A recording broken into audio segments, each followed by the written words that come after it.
Hello बच्चों, अभी हम क्लास 8 साइंस स्टार्ट कर रहे हैं। जो चैप्टर है जो हमें पढ़ना है वो है invisible living world beyond our naked I.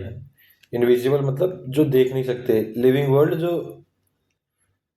Living organism है, जो जैसे हम ह्यूमन जिंदा है, जीवित है, जैसे पेड़ है, एनिमल है, वैसे लिविंग ऑर्गेनिज्म है जिनको हम अपने नेकेड आई मतलब सिंपल आई से, बिना किसी टूल, बिना किसी माइक्रोस्कोप के हम नहीं देख पा रहे, उन वर्ल्ड को हमें एक्सप्लोर करना है। तो 3 क्वेश्चन दिया गया है। 3 क्वेश्चन। पहले क्या दिया गया है आपको? Have you ever wondered what you might see if invisible world around you become visible? कि कभी आपने सोचा है कि आपके आसपास जो चीजें हैं जो नहीं दिख रही हैं वो अगर से विजिबल हो जाए तो क्या होगा? उसका क्या है? How do you think your observation of this hidden world might change the way you think about size, complexity और even what count as living? फिर आपकी जो थिंकिंग है वो कैसे चेंज होगी साइज, कॉम्प्लेक्सिटी और इवन जो आप लिविंग किस चीज को बोलते हो, जिंदा किस चीज को बोलते हो, है ना? Have you thought how these tiny living being interact with each other? क्या कभी आपने सोचा है कि जो छोटे छोटे जीव जंतु हैं ये एक दूसरे से कैसे इंटरेक्ट करते हैं, है ना? तो सबसे पहले क्या बोला गया है कि जो ह्यूमन आई है, ह्यूमन आई कोई भी ऑब्जेक्ट, है ना, human eye can only see object that are above certain size. मतलब कोई भी चीज हम वही देख पाएंगे जिसका साइज जो है एक लिमिट से बड़ा हो।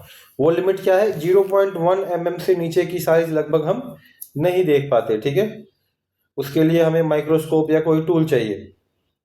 तो बहुत पहले curve piece of glass discover किया गया है ना, जिससे क्या दिखा कि छोटी चीजें बड़ी दिखने लगी।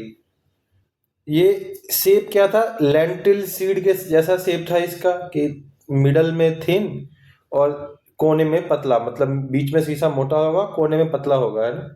तो इसका शेप कैसा था? लेंटिल सीड के जैसा था। तो इसको क्या बोलने लग गए? लेंस। उन्हीं ग्लासेस की हेल्प से बाद में डेवलप क्या हुआ? माइक्रोस्कोप। जो भी लिविंग बीइंग है, चाहे वो प्लांट के अंदर हो, चाहे वो ह्यूमन बीइंग हो, चाहे वो बैक्टीरिया हो, जो भी लिविंग बीइंग है उसको क्या बोला जाता है? ऑर्गेनिज्म, है ना? सबसे छोटा ऑर्गेनिज्म क्या है? जैसे माइकोप्लाज्मा है, ये सबसे छोटे ऑर्गेनिजम्स हैं जो जो अभी तक डिस्कवर्ड हुए हैं, ठीक है? उसके बाद आपको एक एक्टिविटी करने के लिए बोली गई है। क्या बोला गया है कि एक राउंड बॉटम फ्लास्क है, उसमें आपने ऐसा कुछ बोतल आपने देखा होगा लैब वगैरह में, इसमें नीचे पानी भर दो, इसको जो बुक के पास लेके जाओ तो यू विल सी जो लेटर है वो इनलार्ज हो रहे हैं। तो जो लेटर के साइज आपको दिख रहे हैं वो कैसे दिखेंगे? आपको बड़े साइजेस दिखेंगे। उसके बाद क्या है? उसके बाद है कि the letter appear largest when आप सी, जब फ्लास्क के थ्रू देखते हो तो लेटर आपको बड़ा दिखेगा। और जो फ्लास्क है, शीशे की बोतल है जो पानी से भरा हुआ है, वो कैसे आपको दिख रहा है? मैग्नीफाइंग ग्लास की तरह दिख रहा है। ऐसे ही आप यूज करो एक रियल का मैग्नीफाइंग ग्लास और उसको यूज करो आप छोटे छोटे ऑर्गेनिज्म को देखने के लिए, जैसे एंट हो गया, मॉस्किटो हो गया, है ना? फिर देखना है कि हमें किस साइंटिस्ट ने सबसे पहले इस चीज को डिस्कवर किया था। तो रॉबर्ट हुक ने सबसे पहले एक बुक पब्लिश करी थी जिसको क्या बोला गया था? बुक का नाम क्या था? माइक्रोग्राफिया, है ना? और उसने टूल यूज किए, है ना? वही चीज जो उसको यूज किया टूल, उसको आज क्या बोलते हैं? माइक्रोस्कोप। माइक्रोस्कोप की हेल्प से हम 200 से 300 टाइम्स चीजों को बड़ा करके देख सकते हैं, इवन और भी ज्यादा कर सकते हैं ना। फिर उसने क्या किया? थिन स्लाइस लिया कॉर्क का, उसको देखा, उसके बीच में एम्प्टी स्पेसेस थे और वो जो एम्प्टी स्पेसेस थे उसको क्या नाम दिया उसने? सेल। तो पहली बार जो है इस वर्ल्ड में सेल वर्ड का यूज किया गया। तो सेल वर्ड कोई पूछेगा किसने दिया तो आप क्या बोलोगे? रॉबर्ट हुक ने दिया था, ठीक है? उसी टाइम पे एंटोनी वॉन ल्यूवेनहोक ने, जो एक डच साइंटिस्ट थे, उन्होंने और बढ़िया लेंस डिस्कवर किया, है ना? और ज्यादा यूजफुल माइक्रोस्कोप बनाया उन्होंने। और सब वो पहले बंदे थे जिन्होंने पहली बारी क्लियरली डिस्क्राइब किया कि छोटे छोटे लिविंग थिंग्स जैसे बैक्टीरिया और ब्लड सेल्स को देख के और वो उनके ऊपर स्टडी की। इसी की वजह से जो है एंटोनी को फादर ऑफ माइक्रोबायोलॉजी कहा जाता है। अगर आपसे कोई पूछे कि who is the father of microbiology तो आप क्या बोलोगे? Antonie van Leeuwenhoek. इसका स्पेलिंग भी आपने याद कर लेना है। ये आपको दिखाया गया कैसे उसने कॉर्क को देखा और उसके जो छोटे छोटे सेल्स थे, ये जो ब्लैक डॉट दिख रहा है आपको, ये जो ब्लैक डॉट दिख रहे हैं कि इनको सेल नाम दिया गया है, सेटअप बताया गया है उसका।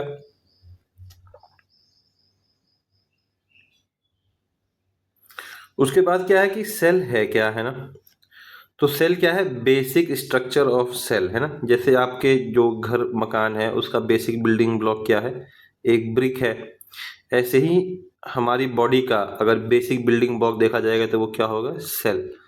चाहे हमारी बॉडी हो चाहे कोई भी लिविंग ऑर्गेनिज्म हो, उसका बेसिक बिल्डिंग ब्लॉक क्या है? सेल, है ना? उसके बाद आपको एक स्टडी करने के लिए बोला गया है। क्या बोला गया है? आप ऑनियन पील लो, ऑनियन ऑनियन बल्ब लो किचन गार्डन, और उसको अच्छे से साफ कर लो, है ना? उसको वर्टिकली कट कर लो आप, और एक पीस लो आप ऑनियन का, उसके ऊपर से पतली सी एकदम पन्नी सी निकल के आएगी, उसको आप लो और फोर्सेप ये देख रहे हो आप, इसकी हेल्प से आप उसको निकालो, है ना? ये जो लेयर निकलेगी आप इसको क्या बोलोगे? ऑनियन पील। क्या बोलोगे? ऑनियन पील, है ना? ऑनियन पील लो, ये पेट्री डिश है, इसमें इसको रखो, है ना?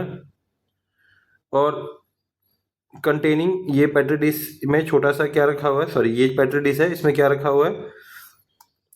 सेफ्रनिन रेड कलर स्टेन, है ना? लाल रंग का आपको यहाँ पे स्टेन रहेगा। इसमें 30 सेकंड तक रखो, ठीक है? ये इसको क्या करेगा? ये इसकी हेल्प करेगा pinkish colour to the self and has use them clearly. तो जब भी आप माइक्रोस्कोप में चीज़ें देखते हो ना, तो ज़्यादा ट्रांसपेरेंट चीज़ें नहीं देख पाते हैं, जो कॉन्ट्रास्ट वाली चीज़ें हैं वो ज़्यादा अच्छे से देख पाते हैं। इसलिए देखोगे आप जनरली कि जो ऐसे ट्रांसपेरेंट चीज़ें हैं उनको इन चीज़ों में डिप किया जाएगा। With the help of thin brush transfer the onion peel to other petri dish containing water to rinse the peel and remove extra strain. फिर उसके बाद एक पतला सा ब्रश लो और जो ऑनियन पील है उसको दूसरे पेट्री डिश में डालो, है ना? और जिसमें पानी है उस पानी में क्या करना है? ये पील साफ होगा और जो एक्स्ट्रा स्टेन होगा इसमें से वो निकल जाएगा। ये आपका ग्लास स्लाइड है। अब इसमें से उठा के आपको ऑनियन पील को इसमें रखना है। इसमें क्या रखा हुआ है? इसमें वाटर है, तो सैफरन ऑनियन पील में रखना है थोड़ी देर, फिर वाटर में रखना है, फिर आपने एक ग्लास में रखना है, थोड़ा सा ग्लिसरीन डालना है उसमें, थोड़ा सा मतलब एक ड्रॉप बस, है ना? और उसके बाद ये कवर स्लिप होता है, ये आपको लैब में दिखेगा। ये कवर स्लिप से इसको कवर कर दो। फिर उसको आप माइक्रोस्कोप से देखो। जब आप माइक्रोस्कोप से देखोगे तो आपको ऐसा कुछ स्ट्रक्चर दिखाई देगा। जब आप ऑनियन पील को देखोगे तो ऐसा कुछ स्ट्रक्चर दिखाई देगा। तो ये जो आपकी जितनी बाउंड्रीज दिख रही हैं, ये जो बाउंड्रीज दिख रही हैं, ये जो बाउंड्रीज दिख रही हैं, ये क्या है? सेल वॉल है ना? इन बाउंड्रीज के अंदर एक पतले पतले लेयर आपको ये दिख रहे होंगे, ये क्या है? Cell membrane. मेम्ब्रेन मतलब क्या होती है? बहुत पतली चीज, है ना? और ये बीच में जो आपको थिक थिक दिख रहा है, ये क्या है? न्यूक्लियस। और सेल मेम्ब्रेन के अंदर न्यूक्लियस से बाहर जो चीजें भरी हुई हैं उसको क्या बोला गया है? साइटोप्लाज्म, ठीक है? और ये बोला गया इस व्यू को आप कंपेयर करो, जो आपकी घर की दीवार है जो ईंट की बनी हुई, does it look like same? क्या ये सेम दिखता है? ठीक है। उसके बाद आपको अगली एक्टिविटी दी गई है। इस एक्टिविटी में क्या बोला गया है? आपको एक और सेल को देखना है माइक्रोस्कोप में। कौन सा सेल देखना है? जो आपके चीक गाल के अंदर जो सेल होते हैं। अच्छे से माउथ को वॉश कर लो और एक छोटा सा टूथपिक लो, उससे अपने गाल के अंदर थोड़ा सा स्क्रैप करके एक छोटा सा स्किन निकालो, है ना? जो स्क्रैप मटेरियल आपने लिया है उसको क्या करो? क्लीन ग्लास में डालो, है ना? इसमें एक मिथाइलिन ब्लू का ड्रॉप डालो। अब यही बताया मैंने कि स्टेन ऐड करने से विजिबिलिटी मटेरियल की माइक्रोस्कोप में इंप्रूव होती है। कोई पूछेगा भाई स्ट्रेन आप क्यों ऐड करते हो हर बार, कभी ब्लू कभी, तो उस मटेरियल के हिसाब से वो ज़्यादा अच्छा दिखे माइक्रोस्कोप में, उसका कॉन्ट्रास्ट बढ़ाने के लिए हम स्टेन ऐड करते हैं। 1 मिनट के बाद एक ड्रॉप ऑफ ग्लिसरीन आप डालो। ग्लिसरीन हमेशा डाला जाता है ड्राइंग सूखने से बचाने के लिए, ठीक है? तो फिर आप जब इसको देखोगे, ऑब्जर्व करोगे, तो कुछ ऐसा दिखेगा आपको। ये अंदर वाला जो आपको दिख रहा है, ये एरिया ये क्या है? ये वाला जो part just soft part boundary के अंदर, ये क्या है? Cell membrane. अंदर क्या है? न्यूक्लियस। और इसके बाहर जो मटेरियल भरा हुआ है वो क्या है? साइटोप्लाज्म। ठीक है। तो सेल के पास हमने क्या देखा? 3 मेन पार्ट हैं, चाहे वो प्लांट का सेल हो, चाहे वो ह्यूमन बीइंग का सेल हो, है ना। तो एक क्या होगा? एक सेंट्रल रीजन होगा, है ना। A small round structure inside is, है ना। The outer layer is called, क्या बोलेंगे? Cell membrane. जो बाहर का लेयर होगा उसको सेल मेम्ब्रेन बोलेंगे, है ना। The round structure in the middle, जो राउंड स्ट्रक्चर आपको दिख रहा है लगभग लगभग मिडल में है, इसको क्या बोलेंगे? न्यूक्लियस। और जो स्पेस है बीच में सेल मेम्ब्रेन और न्यूक्लियस के बीच में, ये फिल होता है किससे? ये फिल्ड होता है साइटोप्लाज्म से। ठीक है।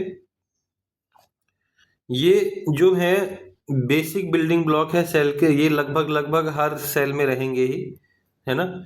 और इसके साथ साथ सेल में और भी कंपोनेंट ऐड होंगे। बट जैसे आप प्लांट के सेल्स देखोगे, प्लांट के सेल्स में एक बाहर थिक लेयर होती है, सेल के बाहर जो है ना।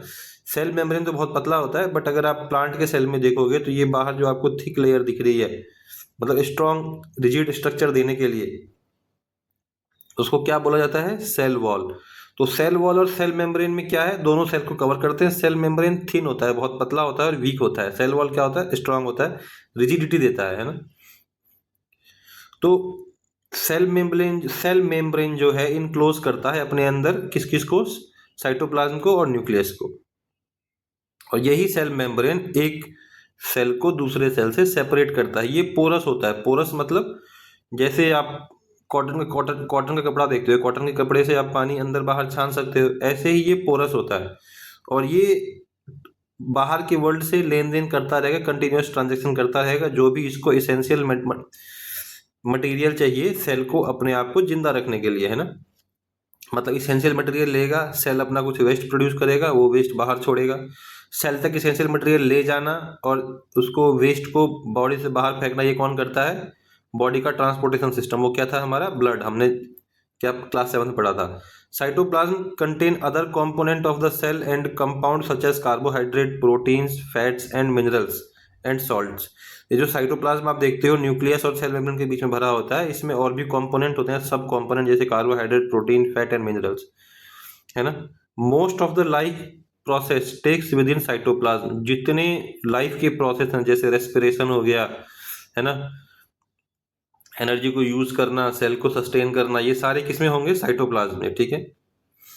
और न्यूक्लियस क्या करता है? रेगुलेट करता है। रेगुलेट मतलब कैसे? जैसे हमारा दिमाग पूरे बॉडी को रेगुलेट करता है, वैसे क्या करता है? ये पूरे सेल को रेगुलेट करता है। The cell wall in the plant, जो सेल वॉल होता है वो जनरली किसमें होता है? प्लांट में। ये क्या करता है? रिजिडिटी देता है, स्ट्रेंथ देता है टू प्लांट, है ना। This is why all cells are arrange compactly with each other and look firm in the structure. इसीलिए जब आपने ऑनियन पील का देखा उसको, तो उसमें क्या दिखा आपको? सारे के सारे जो सेल हैं वो अच्छे से कॉम्पैक्टली हैं और रिजिडिटी देता है ये। ठीक है। तो इस चैप्टर का फर्स्ट पार्ट हमारा कंप्लीट हो गया है। So thank you for watching complete video. Before closing please like and subscribe to our channel, है ना। If you want to further support, अगर आप हमें और सपोर्ट करना चाहते हो तो you can help us by paying on this mentioned UPI. हमने अपना ईमेल आईडी और टेलीग्राम लिंक इसमें मेंशन किया हुआ है। कोई भी आपका डाउट हो तो यू कैन आस्क, आप हम